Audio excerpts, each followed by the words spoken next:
రాజన్న సిరిసిల్ల జిల్లా నుండి Periyar Q news.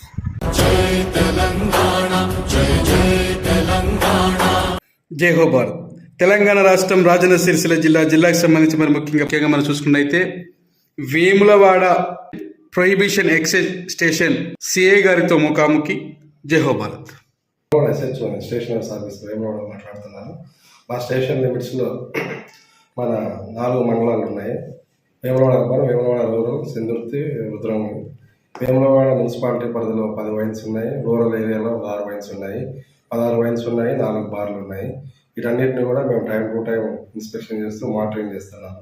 ఎటువంటి ఇల్లీగల్ ఐటమ్స్ కానీ ఎటువంటి వయలేషన్స్ కానీ లేకుండా మేము చేస్తున్నాము. ఎటువంటి వయలేషన్స్ ఉంటే కూడా వాటిని కంట్రోల్ చేస్తున్నాము, కేసులు చేస్తున్నాం. Thank you sir. మీ పరిధిలో 4 మండలాలు అంటున్నారు, వాటి పేర్లు? Vemulawada urban, Vemulawada rural, Rudrangi, Chandurthi. Thank you sir. అలాగే మండలాల పరిధిలో ఉన్న గ్రామాలలో ఎక్కడైనా బెల్ట్ షాపులు ఉన్నాయా?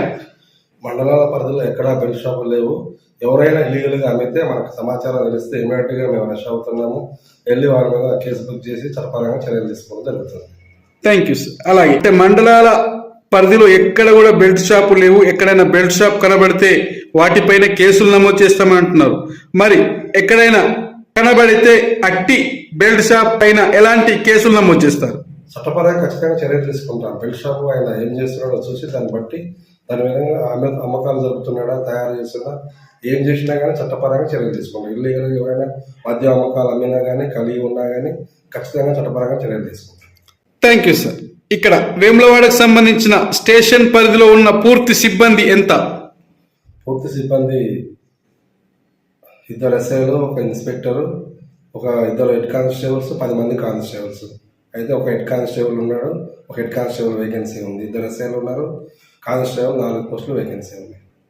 Thank you sir. అలాగే ఇక్కడ ఉన్న సిబ్బంది ప్రతిరోజు గ్రామాలలో తనిఖీలు చేస్తున్నారా? ప్రతిరోజు మార్నింగ్ టైంలో, ఈవినింగ్ టైంలో ఖచ్చితంగా టౌన్ వేములవాడ మున్సిపాలిటీ మొత్తం పెట్రోలింగ్ చేయడం జరుగుతుంది. గంజాయి సేల్స్ మీద కానీ, డ్రగ్స్ మీద కానీ, ఇంకెటువంటి అమ్మకాలు ఉన్నాయని చెప్పేసి కొంతమంది మఫ్టీలో, కొంతమంది వెహికల్లో పెట్రోలింగ్ చేయడం జరుగుతుంది. తర్వాత ఎక్కడైనా రూరల్ ఏరియాలో కూడా ఏదైనా కంప్లైంట్ ఉన్నా కానీ, ఎటువంటి కంప్లైంట్స్ వచ్చినా కానీ వాటిని అటెంప్ట్ చేయడం జరుగుతుంది. ఇమీడియట్గా వాటిని పరిష్కరించడం జరుగుతుంది. గ్రామాలలో ఎక్కడ కూడా బెల్ట్ షాపులు లేవంటున్నారు. థ్యాంక్ యూ సార్, ధన్యవాదాలు. ప్రత్యేకంగా ఎక్కడైనా బెల్ట్ షాపులు అమ్మితే, ఎక్కడైనా బెల్ట్ షాపులు రన్ అయితే వాటిపైన చర్యలు తీసుకొని కేసులు పెడతామంటున్నారు. ఇప్పటి వరకు అంటే చాలా కేసులు బుక్ చేయడం జరిగింది. చాలా కేసులు బుక్ చేయడం రాజన్న సిరిసిల్ల జిల్లాకు సంబంధించిన స్టేషన్లు పూర్తిగా 3: సిరిసిల్ల, వేములవాడ, ఎల్లారెడ్డిపేట.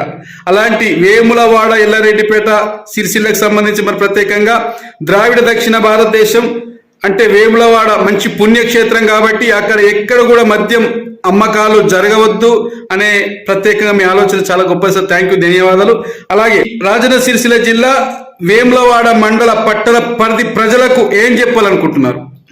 మండల మున్సిపాలిటీ పరిధిలో వేములవాడ అర్బన్, రూరల్ మండలాల స్టేషన్ జ్యుడిషియల్ లిమిట్స్లో ఎక్కడ కూడా ఎటువంటి మద్యం అమ్మకాలు ఇల్లీగల్గా జరగకుండా మేము కట్టుదిట్టమైన చర్యలు తీసుకోవడం జరుగుతుంది. రౌండ్ ది క్లాక్ మార్నింగ్ అవర్స్లో, నైట్ టైంలో పెట్రోలింగ్ చేయడం జరుగుతుంది.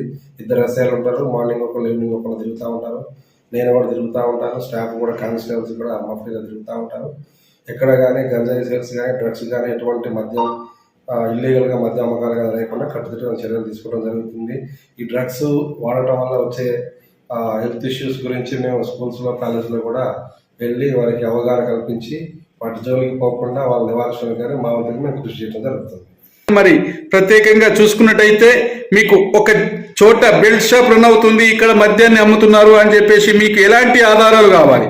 ఎలాంటి అంటే ఏ రకంగా మీకు చూపిస్తే, ఫిర్యాదు చేస్తే ఎలాంటి చర్యలు తీసుకుంటారు? మాకు ఎటువంటి కంప్లైంట్ ఫోన్ ద్వారా చేసినా చర్యలు తీసుకుంటాం. రిటర్న్ ఇచ్చిన ఏ విధంగా ఇచ్చినా కానీ మేము ఖచ్చితంగా చర్యలు తీసుకుంటాం. ప్రభుత్వం అనేది ప్రత్యేకంగా ప్రజల వైపు నిలబడుతుంది. అలాగే ప్రొహిబిషన్ అనేది మద్యాన్ని నిషేధిస్తుంది. అలాగే ఎక్సైజ్ అనేది మద్యాన్ని ప్రోత్సహిస్తుంది. నాణ్యమైన అంటే మద్యాన్ని అమ్మకాలు జరగాలని చెప్పేసి అంటున్నారు. అలాంటి నాణ్యమైన మద్యం కాకుండా నాన్ డ్యూటీ లిక్కర్ పక్క రాష్ట్రం నుంచి వచ్చే మద్యాన్ని అమ్మితే వాటిపైన ఎలాంటి చర్యలు తీసుకుంటారు? నాన్ డ్యూటీ పెయిడ్ లిక్కర్ అనేది మన ఏరియాలో ఇప్పటివరకు ఎక్కడ ఎవరు అమ్మటం జరగలేదు, ఎవరు తేలేదు. Duty paid liquor A4 shops నుంచి తీసుకోవడం జరుగుతుంది, అమ్ముతున్నారు. ఈ షాప్స్ కూడా అన్ని టైమింగ్స్ కానీ ఎటువంటి వైలేషన్ లేకుండా మేము ర్యాండమ్గా ఇన్స్పెక్షన్ చేయడం జరుగుతుంది. ఎటువంటి నాన్ డ్యూటీ పెయిడ్ లిక్కర్ అనేది మన ఏరియాలో లేదు. బెల్ట్ షాప్ల పైన ఎవరైనా వార్తలు చేసి ఎవరైనా అంటే ఫిర్యాదు చేస్తే, లేనిపోని ఆరోపణలు చేస్తే వాటిపైన ఎలాంటి చర్యలు తీసుకుంటారు? ఫిర్యాదు చేసిన తర్వాత ఖచ్చితంగా మేము దాని మీద స్పందించి పోయి దాన్ని అటెంప్ట్ చేసి ఆ ఫిర్యాదు నిజంగా అయితే దాని మీద చర్యలు తీసుకుంటాం. ఒకవేళ బెల్ట్ షాప్ అమ్ముతున్నారు అన్నారు, మేము వెళ్ళినప్పుడు అమ్మితే ఖచ్చితంగా దాన్ని పట్టుకొని దాని మీద కేసు బుక్ చేసి చట్టపరంగా చర్యలు తీసుకోవడం జరుగుతుంది. అలాగే ఫిర్యాదు చేసిన వాళ్ళపైన ఏదైనా అక్రమ కేసులు పెడితే వాటిపైన ఎలా స్పందిస్తారు? ఫిర్యాదు చేసిన వాళ్ళ పైన అక్రమ కేసులు మాట్లాడకు ఉండదు. ఫిర్యాదు చేసిన వాళ్ళ పేర్లు కూడా మేము బయటికి డిస్క్లోజ్ చేయము, ఎవరి పేర్లు కూడా మేము బయటికి వెల్లడించము. వాళ్ళు రిటర్న్గా ఇచ్చినా సరే, ఫోన్ ద్వారా ఇచ్చినా సరే, ఫిర్యాదు చేసిన ఫిర్యాదులు గోప్యంగా ఉంచబడతాయి. Thank you sir.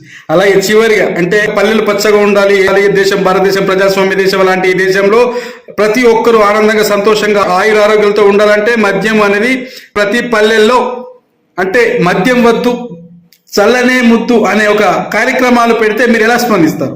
ఖచ్చితంగా మా వంతుగా మేము కార్యక్రమాల్లో అవగాహన కల్పించడానికి మేము వచ్చి వాటిలో అవగాహన కల్పించి ప్రజలు మద్యం బారిన పడకుండా వారి ఆరోగ్యాలు ఖరాబు చేసుకోకుండా మా వంతుగా మేము ఖచ్చితంగా సేవ చేయడానికి సిద్ధంగా ఉంటాం. రాజశేఖరరావు, SHO వేములవాడ. చివరిగా మీ ముందుకు వచ్చిన పెరియార్ క్యూడీస్కి ఏం చెప్పాలనుకుంటున్నారు? ప్రసార మాధ్యమాలు అనేది ప్రజలకి ప్రభుత్వానికి మధ్య ఉన్నటువంటి సంధానకర్తలు. ప్రజల యొక్క సమస్యలను ప్రభుత్వానికి తెలియజేయడానికి కానీ, తర్వాత ప్రభుత్వం యొక్క కార్యక్రమాలను ప్రజలకు తీసుకోవడానికి కానీ ఉపయోగపడేది ప్రసార మాధ్యమాలు. దాంట్లో ఎన్నో రకాలైనటువంటి మాధ్యమాలు వచ్చినాయి, print media, electronic media, YouTube channels. దాంట్లో భాగంగా మీ యొక్క ఛానల్ కూడా మీ యొక్క పాత్ర నిర్వర్తించి ప్రజలకు సేవ చేయాలని కోరుకుంటున్నాను.